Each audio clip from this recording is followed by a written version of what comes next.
오늘 어버이 주일입니다. 어버이 주일. 매년 5월 첫 번째 주일은 어린이 주일, 두 번째 주일은 어버이 주일인데 오늘 이 아침에 하나님의 귀한 사랑을 닮은 어버이의 귀한 사랑을 다시 한번 깨닫고 그런 어버이가 되시고 또 그런 자녀들 잘 섬기시는 여러분들이 되시길 바랍니다. 사람이 철이 들기 전에는 도저히 부모님의 깊은 사랑을 잘 깨닫질 못하죠. 그러나 우리가 철이 들기 시작할 때에는 부모님이 이 세상에 계시지 않은 경우가 많기 때문에 마음 깊은 효도를 하기가 참 어려울 때가 많습니다. 그래서 안타깝죠. 시골에 사는 홀어머니가 장사를 하면서 외아들을 서울로 유학 보냈습니다. 어머니에게 이 아들은 보람이고 기쁨이고 자랑이었습니다. 방학을 해서 시골에 내려온 아들을 위해서 가난한 살림이라 마땅한 좋은 음식을 줄 수가 없어요. 그래서 동태국을 늘 끓여주곤 했습니다. 언제나 몸뚱이와 꼬리는 아들에게 주고 어머니는 대가리 부분, 생선 대가리라고 그러죠. 머리 부분을 어머니가 드셨습니다. 그때마다 고기는 생선은 머리야 라고 얘기하면서 어두일미라 그렇게 얘기하죠. 그리고 늘 머리를 드셨습니다. 우리가 그런 말 있잖아요. 어두육미다. 그래서 생선은 머리가 좋고 그리고 육고기는 꼬리가 맛있다. 그렇게 말하죠. 늘 그렇게 드셨습니다. 몇 년이 지난 다음에 아들이 대학을 졸업하고 취직을 하고 또 좋은 아가씨를 만나서 결혼했습니다. 그리고 명절 때가 돼서 가족과 함께 고향에 내려왔습니다. 그때도 역시 어려웠던 어머니는 동태국을 준비해 줬습니다. 그러면서 똑같은 말을 했습니다. 어두진미야. 그러면서 몸통과 꼬리 부분은 아들에게, 며느리에게, 아이들에게 주면서 본인은 대가리 부분만 먹었어요. 그때 아들이 어머니 그러면서 자기 국그릇과 어머니 국그릇을 바꾸면서 그런 말을 했다 그러죠. 저도 이제는요 생선의 대가리를 먹을 줄 알게 됐어요. 제가 생선 머리의 맛을 알게 됐습니다. 그런 말을 했다는 거예요. 그래서 말을 서로 나누면서 가슴 찡했던 마음을 느꼈다는 거죠. 서종우라는 분의 명태라는 글입니다. 명태. 변하는 세상에 아무리 변했다 할지라도 그래도 아직 남아있고 변하지 않은 것이 있다면 어버이 사랑입니다. 세상이 많이 변했어 라고 해도 그럼에도 불구하고 아직도 덜 변한 것이 있다면 부모님의 사랑이죠. 나폴레옹이 1812년 9월 14일에 러시아를 침공하고 모스크바를 함락한 날입니다. 근데 모스크바를 함락하고 러시아를 침공해 나갈 때 파죽지세로 들어가고 있는데도 러시아는 막을 생각하지 않고 후퇴하고 후퇴했습니다. 왜 후퇴하고 후퇴했을까요? 아무리 공격해도 겨울이 되면 프랑스 군대가 꼼짝 못할 것을 알고 있었습니다. 그때 9월이었는데 계속 뒤로 밀려가기만 합니다. 파죽지세로 나폴레옹 군대가 러시아 군대를 쫓아갑니다. 그러면 도망을 가면서 이 나폴레옹 군대가 들어오는 곳에 모든 것들을 다 태웁니다. 곡식을 태우고 먹을 것 하나 없이 다 태워버립니다. 그러면 나폴레옹 군대들이 들어와서 뭐 보급이 시원치 않으니까 그 들어간 마을에서 곡식을 얻어야 되는데 하나도 먹을 곡식이 없습니다. 자, 날은 추워져. 11월이 됐는데 날이 추워져. 먹을 게 없죠. 50만 명의 나폴레옹 군대가 대다수가 아사하고 동사했다 그러죠. 한 번은 어떤 마을에 들어갔는데 애기 엄마가 창밖을 내다보면서 아기 젖을 먹이고 있는 겁니다. 그걸 발견한 나폴레옹 군대가 그 집 안으로 들어가죠. 그리고 아기에게 젖을 줄 만한 산모가 있다는 것은 먹을 게 있다는 거예요. 먹을 게 있어야, 먹어야 젖이 나오잖아요. 그래서 먹을 게 있으면 내놓으라.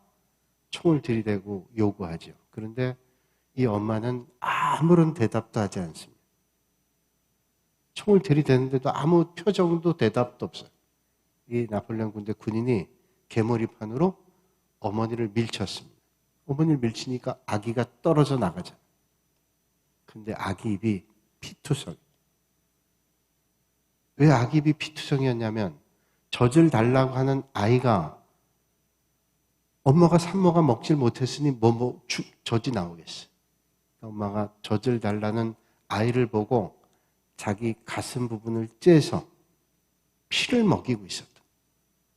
그러니 아기 입이 새빨간 피가 되지 않았겠어요?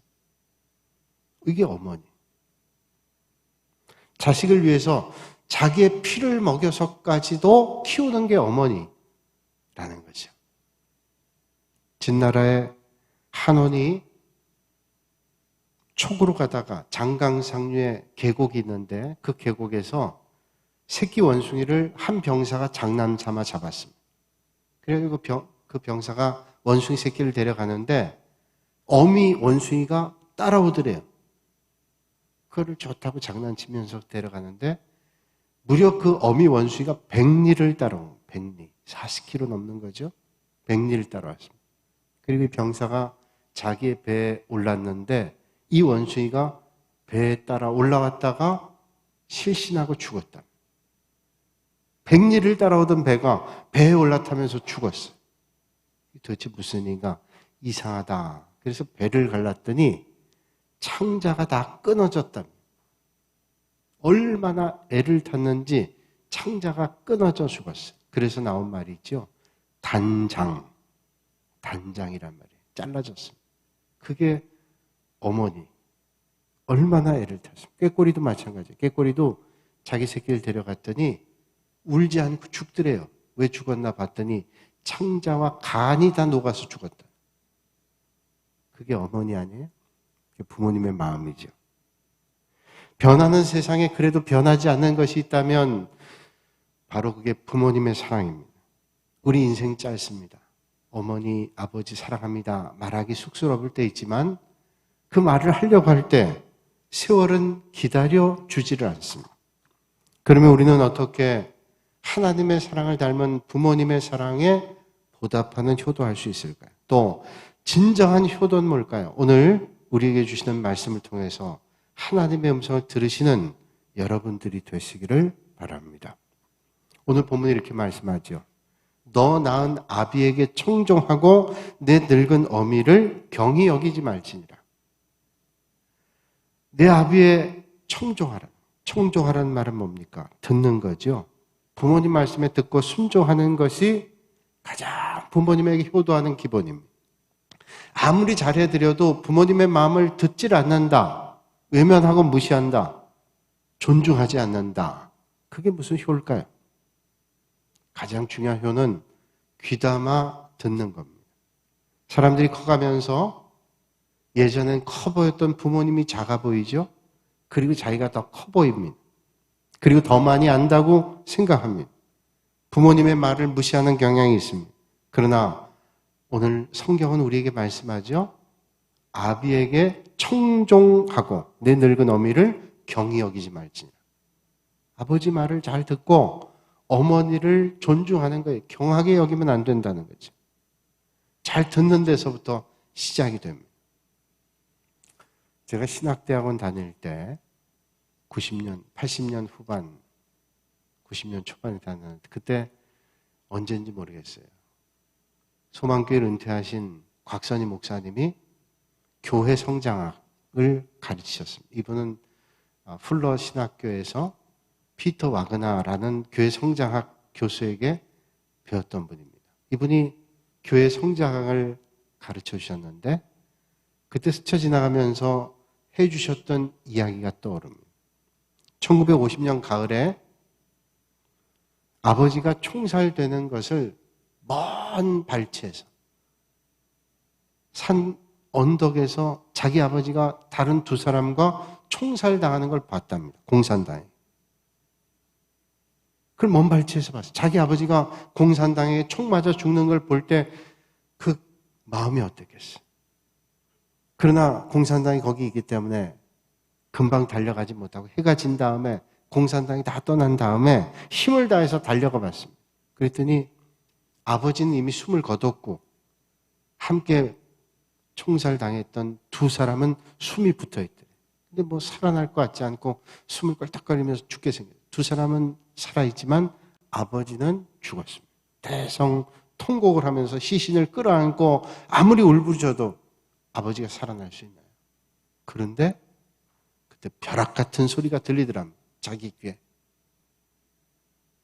이놈아, 살아야 효자다. 얼른 자리를 피해라. 근데 그때 그 소리가 어디서 났는지 모르겠대요. 근데 아버지의 소리가, 아버지는 죽었는데 그렇게 소리 지를 수 없는데 얼른 피해라. 사는 게 효자다. 그 말을 듣고 다급하게 피했답니다. 그리고 9.28 수복하고 난 다음에 비로소 장례를 치렀대요. 그 말을 들은 기억이 있어요. 저는 그 말을 들으면 생각해요. 부모는 죽는 순간까지도 자식을 생각하지. 자기 피를 쏟으면서도 자식에게 젖을 먹이는 엄마와 같이 죽는 순간까지도 부모는 자식을 생각해요.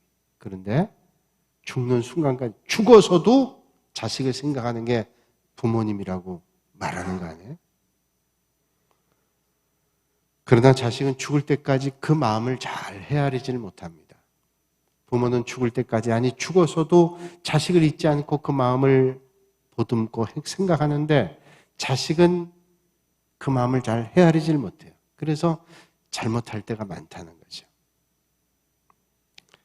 시력을 거의 잃은 어머니가 계신데 아들이 셋이 있었답니다. 그래서 그 아들 셋을 잘 키웠는데 이 자식들이 자기들이 어머니에게 더 효도한다 그러면서 내가 어머니에게 제일 효도 잘할 걸 그러고 서로 내기했대요. 첫째 아들은 어머니에게 방이 여러 개 달린 집을 선물했답니다. 어머니가 이렇게 저희를 잘 키워주셔서 이렇게 집을 들여서 편히 모시고 싶다고 방이 많은 집을 선물로 드렸대요. 훌륭한 일이죠. 둘째 아들은 형이 그랬으니 나는 어머니가 편의점 여행 다니실 수 있도록 좋은 승용차와 운전기사를 딸려줬습니다. 어머니 그저 가고 싶은 대로 다 다니십시오. 셋째 아들은 어디서 그런 걸 낳는지 모르지만 앵무새를 선물로 드렸는데 이 앵무새가 마태복음 1장 1절 그러면 마태복음 1장 1절 쭉 외고 창세기 20장 15절 그러면 쫙 외고 그런 신통한 성경을 통째로 다 외고 있는 앵무새를 선물로 줬어요. 자, 누가 1등일까요? 자, 이제 드디어 발표하는 날 어머니가 발표합니다. 야, 나는 지금 나이 많아서 방 많은 집 피곤하다. 그 청소하려면 너무 힘들어. 나는 그 별로 마땅하지 않다. 둘째 아들이 선물한 고급 승용차와 운전기사. 야, 나는 몸이 힘들어서 다니고 싶지도 않아. 그리고 내가 운전할 줄도 모르고 기사가 있다 그러지만 내가 불편해서 그 차 타고 다니겠냐? 그것도 편치 않다. 다만 막내 아들이 준 선물은 내가 기쁨으로 받았다. 그러면서 하시더래요. 네가 보낸 닭이 얼마나 맛있었는지 잘 드셨대. 눈이 잘 안 보이셔서 닭인지 앵무새인지 근데 아이고 그거 잘 드셨대. 그 웃자고 만든 얘기일 거예요, 누군가. 그런데 그 말에 우리가 깨닫게 하는 게 있죠. 우리가 부모님의 마음을 얼마나 알고 있을까? 참 헤아려 보지 못하죠. 성경을 보면 부모님에게 효도한 사람들 하나님께서 은혜를 베풀어 주세요. 10계명 가운데 약속 있는 계명이 있죠. 부모를 공경해라. 그러면 땅에서 잘 되고 장수하겠다. 10계명 가운데 약속 있는 계명이 그 말씀이에요. 이게 그만큼 중요하다는 말씀 아니에요. 우리가 부모님에게 효도하면 우리 자녀도 우리에게 효를 하지요. 우리가 부모님에게 불효하면 자녀도 그대로 합니다. 이게 심은 대로 거둬요. 참 놀라운 일입니다. 이게 언제 봤는지 언제 이게 전달됐는지 모르지만 그 모습들이 그대로입니다. 그대로. 물론 그 중에 그렇지 않은 사람도 있지만, 그러나 이게 참 심는 대로 거둔다라고 하는 것처럼 정확한 말씀이 없어요. 우리는 어릴 때 학교 다니면서 많이 들었습니다. 고려장 얘기 다 알고 계시죠? 고려장 얘기는 어떤 아버지가 나이 많은 그 당시의 풍습에 따라서 어머니를 지게에 메고 산에 갔습니다. 그때 아들을 데리고 갔다 그러죠. 깊은 산에 어머니를 내려놓고 조금 준비한 음식을 내려놓고 어머니 이거 드세요. 저는 갑니다. 그 말은 뭐예요? 바꿔 얘기하면 어머니 이거 드시고 죽으세요. 이런 말 아니에요. 그리고 이제 내려 올라가려는데 아들이 아빠에게 아빠 저 지게 가지고 가셔야죠. 어머니 모시고 업고 온 지게를 가져가라는. 왜 그러냐 그랬더니 아들이 아버지 나중에 아버지 연세 많아지시면 제가 저 지게 갖다가 또 이거 해야 되지 않아요? 우리 잘 알고 있는 얘기. 그걸 보면서 반성했대요. 아무리 세상이 이렇다 할지라도 이건 아니구나. 그리고 어머니를 도로 모시고 왔다는 얘기. 그게 고려장 얘기잖아요. 그게 뭐 설한의 역사가 아니네 해도 우리에게 깨달음이 있습니다. 어떻게 우리는 삶을 살아야 될까? 주님은 우리에게 뭐라고 말씀하시냐는. 효자가 효자를 낳는다 그러는데 심는 대로 거둔다고 하는데 요즘엔 아이들이 효도를 하려고 해도 효를 잘 못한답니다. 왜? 보질 못했기 때문에 안타까운 일이죠. 지금도 잘하는 분들이 많지만 그렇다는 거예요. 어떻게 해야 될지 잘 모르는 거예요. 자녀가 말을 안 듣거든 생각해 봅니다. 아, 이게 내가 부족했던 것이구나 생각해 보게 되는 거죠. 부모에게 불효하면서 자식들만은 그러지 않기를 바란다라고 생각하는 것처럼 바보는 없다 그럽니다. 자녀들은 말보다 행동을 더 주목한다는 말이 있죠. 자녀는 우리의 모습과 사고를 모방합니다. 부모에게 효하는 것이나 우리의 믿음의 모습이나 우리의 삶의 모습을 그대로 닮아가게 되는 무서운 일이죠. 그게 무서운 겁니다. 말하지 않았는데 말은 정반대 그래서는 안 된다고 얘기했는데 다 그 모습이 배어 있어요. 무서운 일입니다. 어떻게 살아야 될까를 우리에게 말씀해 주고 있죠. 성경은 말씀합니다. 내 부모를 공경하라. 그리하면 이 땅에서 잘 되고 장수하리라. 성경의 말씀, 하나님의 말씀입니다. 부모님 말씀에 순종하고 섬기며 공경하는 일 잘하셔서 이 땅에서도 영원한 나라를 얻으시는 여러분들이 되시기를 주님의 이름으로 축원합니다. 그렇다면 공경한다는 말, 순종한다는 말을 설명한다 그래도 한참 해야 될 거예요. 그럼 교회 나가지 말라는 부모님의 말도 순종해야 됩니까? 그건 아니죠. 그보다 더 상위법, 하나님의 법에 주 안에서라는 말이 있어요. 가장 큰 효도는 아직 주님을 모르는 부모님이 살아계시다면 전해야 될 거예요. 복음을. 가장 귀한 생명을 전하는 일이잖아요. 오늘도 본문 24절에 말씀하죠. 의인의 아비는 크게 즐거울 것이요 지혜로운 자식을 낳은 자는 그로 말미암아 즐거울 것이니라. 의인의 아버지 그리고 지혜로운 자식을 낳은 아버지 다 부모를 얘기합니다. 의인과 지혜로운 자의 부모는 크게 즐거워한다. 여러분 자식이 의인이고 지혜로우면 부모는 즐겁습니다. 참 중요한 말씀이지 않아요? 자녀가 의로울 때 그리고 그 자식이 지혜로운 사람일 때 부모는 즐겁습니다. 세상에 아무리 나쁜 부모, 잘못된 부모라 할지라도 자녀가 올바르게 자라는 걸 좋아하죠. 자기는 의로운 삶을 살지 못했지만 자녀가 의롭게 사는 게 부모의 심정입니다. 그래서 가끔은 올바르지 못한 삶을 살았던 부모라 할지라도 너는 나같이 되진 말라라고 말하는 것이 그게 부모의 마음이죠. 자, 그렇다면 의인을 부모가 즐거워한다는데 그렇다면 의인이라고 하는 게 뭘까요? 의인. 성경에 보니까 의인은 없나니 하나도 없다 그러는데 여기서 말씀하는 의인은 뭘까요? 옳고 그름을 분별할 줄 알고 옳은 것을 선택할 수 있는 사람을 얘기합니다. 여러분 사람들이 최소한의 양심의 법이 다 있습니다. 그래서 어느 것이 옳은가 그른가 하는 것을 알고 있는 선천적 지식이 있어요. 이 세상에 주님 모르는 사람도 양심의 법이 있어요.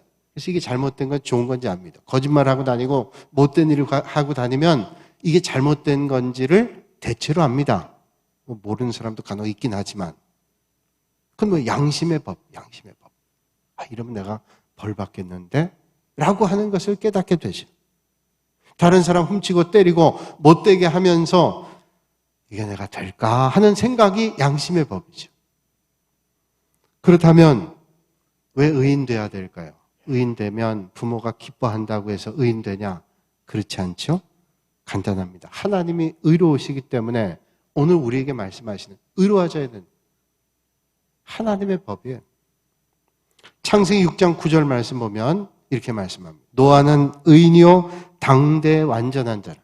노아는 의인이고 당대한 완전한 자래. 어떻게 의인은 없나니 하나도 없다 그랬는데 노아는 의인이고 당대 완전한 사람. 세상에 완전한 사람이 어디 있어요? 완전한 사람 아무도 없는데. 그래서 캐톨릭에서 말하는 교황 모설, 교황은 절대로 잘못하지 않는다 라고 하는 말도 이젠 카톨릭에서도 회의스럽게 생각하잖아요. 어떻게 사람인데 절대로 실수할 수 없다. 그럴 수 없지. 그런데 노아를 성경은 말하기를 그는 의인이고 그리고 그는 완전한 사람이라고 말씀합니다. 여기 완전하다는 말은 브레임리스란 말로 흠이 없다, 잘못한 게 없다 이런 의미예요. 어떻게 노아가 사람인데 잘못한 게 없을까요? 그리고 그에게 주신 하나님의 축복이 방주를 만들어서 그 아내와 세 자녀와 며느리들을 태우고 많은 짐승들을 태우고 방주에서 살아났습니다. 어떻게 이런 일들이 있을 수 있을까요? 성경 말씀하죠. 의인 없나니 하나님 없다고. 그런데 노아가 어떻게 의인 됐을까요? 창세기 6장 8절에 노아는 당대 의인이요 그리고 완전한 자라고 한 말씀 전에 6장 8절에 말씀하기를 노아는 하나님의 여호와께 은혜를 입었더라 이렇게 말씀. 여기 비결이 있어요. 어떻게 그가 의인되고 완전한 사람의 삶의 모습을 살아갈 수 있을까? 하나님의 은혜로 살게 됐다는 거예요. 우리가 깨닫게 됩니다. 의인이 되는 것은 하나님의 은혜로만 가능해요. 여러분, 내가 의롭다, 내가 완전하다, 자기 힘으로요? 천만에 아닙니다. 성경 우리에게 말씀하죠. 하나님의 은혜로만 가능하다. 그러니까 여러분, 오늘 우리가 정말로 효하는 자녀가 되고 하나님께 영광되고 부모님께 기쁨되는 자식이 되기 위해서는 하나님의 은혜를 입어야 되는 거예요. 그러면 여러분, 자녀가 하나님의 은혜를 사모하는 그런 자녀가 될 수 있도록 힘쓰시는 부모님들이 되시기를 바랍니다. 그리고 하나님의 은혜가 임할 때 하나님의 역사를 우리는 만나게 된다는 거예요. 이게 하나님이 우리에게 말씀하시는 거예요. 성경에 보면 안타까운 가정이 있죠. 제사장이었던 엘리와 두 아들. 전혀 의롭지 못하고 부도덕했어요. 잘못했을 때 소문이 돌았습니다. 그런데 아버지는 자식을 올바른 길 가도록 체근하지도 그리고 가르치지도 않았어요. 어떻게 됐어요? 온 집안이 풍비박산됐어요. 믿음의 가정에서 하나님의 은혜를 놓치면 그렇다는 거예요. 여러분, 가진 게 좀 부족하고 또 배운 게 좀 적고 모든 게 연약하다 할지라도 하나님의 은혜를 놓치지 않은 여러분과 여러분의 가정과 여러분의 자녀들이 되시기를 주님의 이름으로 축원합니다. 이게 정말로 중요한 거예요. 정말로 중요한 걸 덜 중요한 것들에 우리는 뺏기고 있잖아요. 공부 좀 더 해야 돼. 열심히 벌어야지. 이런 것 때문에 하나님의 은혜를 놓치고 있다면 그 은혜가 과연 우리의 자녀들에게 우리 믿음의 가정에 이어질 수 있을까요?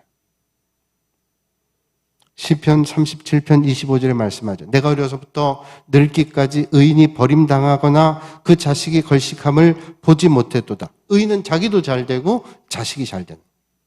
오늘 주님 말씀하죠. 오늘 말씀 제가 새번역 성경으로 다시 한번 읽습니다. 너희 어버이를 즐겁게 하여라. 특히 너를 낳은 어머니를 기쁘게 하여라. 내 아이들아, 나를 눈여겨보고 내가 걸어온 길을 기꺼이 따르라. 이게 부모 얼마나 무거운 책임이에요? 나를 따라오래요. 내가 걸었던 길을 따라오래요. 부모를 기쁘게 하기 위해서. 그러니까 자식은 정말로 부모님이 기뻐하시는 건지 뭔지를 분별하고 기쁘게 해야 되는. 어떤 원님이 마을 새로 부임해서 순실하면서 돌아다니는데 소문난 집이 있어요. 저 집안의 아들이 참 효자라고 소문났습니다. 그래서 지나면서 이렇게 까치발하고 집을 들여다보는데 그 집 아들이, 효자라고 한 아들이 그 마루에 걸터 앉아가지고 편히 쉬고 있는데 어머니, 80이 넘은 어머니가 그 아들의 발을 씻어주고 있는 거예요. 아니 이게 바뀌어야지 이게 효자지, 어머니가 발 씻어주고 아들은 편히 앉아서 있다. 이게 무슨 효자인가 생각이 드는데 원님이 나왔다니까 내다보고 있던 옆집 사람이 얘기하는 거예요. 저 아주 엉터리 같은 놈이라고. 저것뿐이 아니라 아침 되면 엄마 밥 해오라고, 점심 되면 밥 해오라고 아주 끼 때마다 얼마나 힘들게 하는지. 무서운 얘기 아니에요. 새끼 다 먹는 게. 요즘에 코로나 때문에 새끼 다 먹어가지고 얼마나 무서워요. 갑자기 그런 얘기가 떠오르네요. 한 끼씩 드시는 분들은 일식, 님, 두 끼씩 먹으면 두식이, 세 끼 다 먹으면 삼식, 놈. 근데 때때로 간식까지 먹는 사람도 있대요. 그는 종간나 새끼. 종종 간식 먹는, 그리고 새끼 먹는. 욕 아닙니다. 그런 얘기 들었어요. 그러니 아니 새끼 다 해오라는 자식이 저거, 원님이 돌아왔는데 분이 삭혀지지 않아요. 그래서 도저히 그날 저걸 효자라고 소문났으니 이게 무슨 말이냐 그래서 갔대요. 가가지고 그 아들 나오라 그래서 나무랬답니다. 아니 효자라고 소문났는데 내가 가만 보니까 효자긴커녕 이런 불효자가 어딨냐고 그랬더니 이 원님에게 그 효자들이 얘기하대요. 원님께서 그렇게 생각하실 게 당연합니다. 그렇게 보면 당연히 근데 저희 어머니는 제가 그렇게 말려도 제 발 씻어주는 걸 그렇게 좋아하세요. 내가 몇 번을 말려도 어머니가 기쁩니다. 기쁩니다. 그래서 제가 정말로 송구하고 어쩔 줄 모르지만 제가 그렇게 부득이 발을 내놓고 그렇게 해드렸습니다. 또 어머니가 이렇게 밥 차려드리는 걸 좋아하시니 힘들지만 제가 기쁨으로 먹어드리는 게 효도다. 그렇게 생각했습니다. 곰곰이 생각하니까 그게 어머니 마음을 읽는 거죠. 어머니 마음, 어떤 마음인가? 내 위치에서 하는 효도가 아니라 어머니 위치에서 해보는 거예요. 이게 참 무거운 얘기지만 그 부모의 마음을 나이 들면서 그때가 되면 좀 이해하잖아요. 저도 서울에 어머니, 아버지가 계신데 연세 많으시죠. 가면 이제 갔다가 도착하면 밥 먹으라 그래요. 끼도 아닌데도 밥 먹고 왔는데 또 밥 먹으라 그래요. 왜? 밥을 먹어야 기쁜 겁니다. 그래서 갈 땐 위를 다 비워놓고 가요. 언제든 밥을 먹어요. 그러면 뭐라 그러시냐면 자래요. 아니 왔는데 밥 먹고 또 자요? 피곤하니까 자라. 또 자야 돼요. 눈 뜨면 밥 먹으래. 네, 또 밥 먹어요. 그러면 가래요. 잘 거냐 갈 거냐. 가야죠. 내 새벽 기도 해야 돼. 그러면 가래요. 그래서 제가 가서 밥 먹고 자고 밥 먹고 오는 것밖에. 근데 제가 부모가 돼서 자식들이 자라면서 멀리 떠나서 올 때마다 생각해. 밥 먹어라. 좀 쉬어라. 그리고 늦게 가지 말고 일찍 가라. 왜? 어두울 때 가는 거 안 좋다. 부모 마음. 다 헤아릴 수 없지만 생각해보면 이게 부모의 마음이라. 정말로 부모님을 생각하는 사람은 뭘 기뻐하는가를 생각하죠. 근데 요즘에 안타까운 건 뭐냐면 부모님의 마음을 잘 헤아리지 못한 안타까움이 있죠. 그래서 부모님은 세 마디의 말은 안 하려고 그러는데요. 우리가 잘 알다시피 아프다는 말 안 하시려고 그러죠. 왜? 아프면 걱정 끼치니까 얘기 안 합니다. 저 들으면 나중에 알게 돼서 병원에 입원했다는 소식도 나중에 들어요. 아니 왜 얘기 안 하셨어요? 걱정하니까. 아니 그게 입원하셨으면 어떡하나? 다른 사람 다 가는데 뭐 그렇게 얘기하죠. 아프다는 말 안 하세요. 또 외롭다는 말, 외롭죠. 왜 외롭지 않아요? 자식들 아무리 많아도 자식 5명, 6명 돼도 다 크면 우리 흩어지고 외롭습니다. 그 외롭단 말 하지 않아요. 그것 때문에 걱정할까 봐. 젊었을 땐 바빠서 여기저기 다니지만 연세 많으면 이제 갈 데도 없고, 그러니까 늘 자식 생각하고, 그러니까 더 외로운 거죠. 그리고 세 번째 마디가 먹고 싶단 말 안 한대잖아요. 왜 연세 드시면 먹고 싶은 게 없어요? 근데 연세 드시면 더 시장한 겁니다. 제가 연세 드신 분 얘기를 해보니까 연세 드시면 소화력이 떨어지기 때문에 많이 못 드세요. 조금 드시는데, 그러니까 배고프신 거예요. 조금씩 자주 드셔야 되는. 그러니까 젊은 사람은 이해를 잘 못하는 거예요. 내 입장에 생각하면 이해를 잘 못해요. 근데 그 말씀 안 하시죠. 오늘 이 어버이 주일에 조금이라도 생각하고 그런 효도를 감당함으로 하나님 주시는 은혜를 받으시는 여러분들이 되시길 바랍니다. 오늘 이 말씀을 전하면서 저는 얼마나 무거운지 몰라요. 저도 그런 자식이 잘 못 되잖아요. 그러나 주님께서 말씀하시니 힘써 해야 되겠다는 생각을 다시 한번 다짐하죠. 그 귀한 믿음이 결국 오고 오는 세대에 그대로 전달되고 내가 대접받기 위해서가 아니라 하나님 기뻐하신 일들 감당하는 것이 우리 믿음의 사람이지 않겠어요. 아주 오래전에 읽었던 시 가운데 하나를, 시집의 시 가운데 하나를 읽고 말씀 마칠게요. 한민복이라는 시인의 눈물은 왜 짠가 라는 시입니다. 이 한민복이라는 시인은 그 시집을 읽어보고 책을 보니까 아마 이 군산 어디에서 일했던 분인 것 같아요. 그래서 여기 우리 저 서천에 있는 그 굴뚝이 뭐죠? 그 굴뚝. 알고 있어야 다. 그죠? 그 굴뚝 얘기도 나오고 책에 그래요. 근데 그분이 아마 여기 어디서 설렁탕을 드셨던 것 같아요. 그 글 한번 읽어드리고 마치게요. 지난 여름이었습니다. 가세가 기울어 갈 곳이 없어진 어머니를 고향 이모님 댁에 모셔다 드릴 때 일입니다. 어머니는 차 시간도 있고 하니까 요기를 하고 가자 하시며 고깃국 먹으러 가자 하셨습니다. 어머니는 한평생 중요함을 알아 고기만 드시면 귀에서 고름이 나오곤 했습니다. 그런 어머니가 나를 위해 고깃국을 먹으러 가자고 하는 마음을 읽자 어머니 이마에 주름살이 더 깊게 보였습니다. 설렁탕 집에 들어가 물수건으로 이마에 흐르는 땀을 닦았습니다. 더운 때일수록 고기를 먹어야 더위를 안 먹는다. 고기를 먹어야 되는데 고기 국물이라도 되게 먹어둬라 어머니가 말했어요.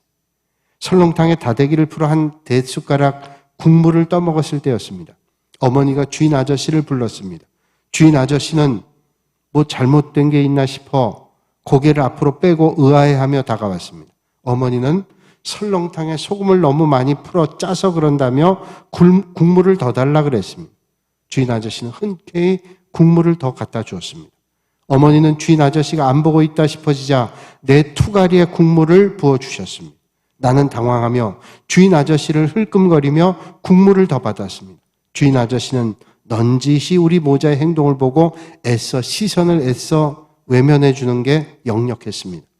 나는 국물을 그만 따르시라고 내 투가리로 어머니 투가리를 툭 부딪혔습니다. 순간 투가리가 부딪히며 내는 소리가 왜 그렇게 서럽게 들리던지 나는 울컥 치받치는 감정을 억제하려고 설렁탕에 만밥과 깍두기를 마구 씹어댔습니다.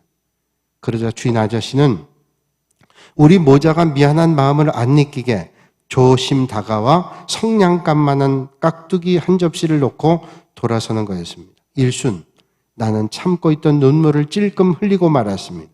나는 얼른 이마에 흐른 땀을 훔쳐내려 눈물이 땀인 양 만들어 놓고 나서 아주 천천히 물수건으로 눈동자에 난 땀을 씻어냈습니다. 그러면서 속으로 중얼거렸습니다. 눈물은 왜 짠가? 이게 한민복 시인의 눈물은 왜 짠가요? 저는 그 글을 읽으면서 생각했어요. 눈물은 왜 짤까?